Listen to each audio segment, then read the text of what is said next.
বিসমিল্লাহির রহমানির রহিম। আমি আজারুল। সমস্যার জন্য আমি রেগুলার ভিডিও দিতে পারছি না।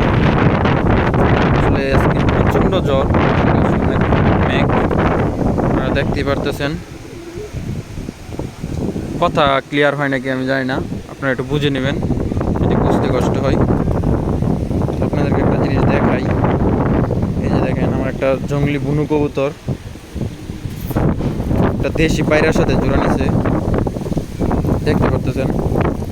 এই যে পায়রাটা আমার ঘরের, আর বন কবুতরটা আমি আমার বাইরের শ্বশুর বাড়ি থেকে আনছিলাম।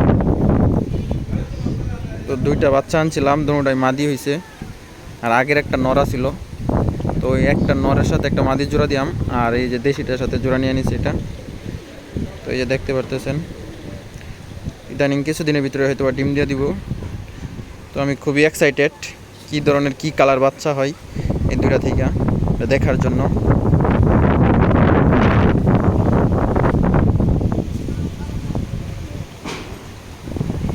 এই যে দেখতে পারতেছেন,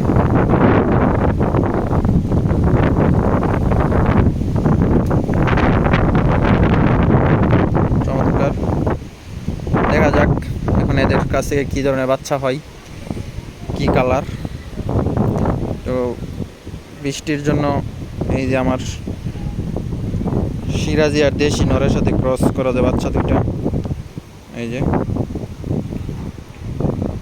তো ভিডিওটা হয়তো বা একটু ঝাপসা লাগতে পারে। কবুতরগুলো সব রুমে ঢুকে গেছে, কূপে ঢুকে গেছে। বৃষ্টি তো, আকাশের অবস্থা ভালো না। যদি একটু দেখায় আপনাদেরকে, দেখতে পারতেছেন ভয়ঙ্কর সুন্দর আকাশের অবস্থা। প্রচুর মেঘ, এখন হয়তো কিছুটা পরিষ্কার হয়েছে। প্রচুর মেঘ ছিল, সব মেঘ ওই দিকে চলে গেছে। এই দেখেন, এই যে এটা একটা প্রজেক্ট আমাদের এলাকার, আর এটা তো জানেনই কোকাকোলা ফ্যাক্টরি।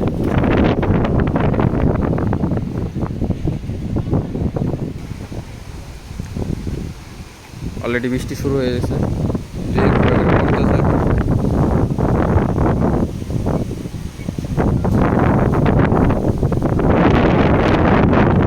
কবুতর আটকা দেখতেছেন, এগুলা সিঙ্গেল মাদি, এগুলো নর নাই, যার কারণে আটকে রাখছি।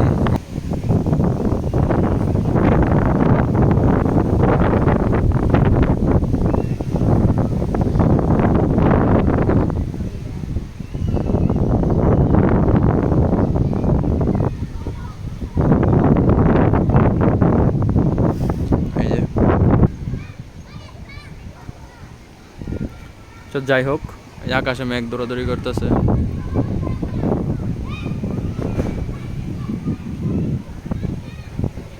এটাই দেখাতে চাইছিলাম, আমার দেশি নর আর বন কবুতরের মাদি।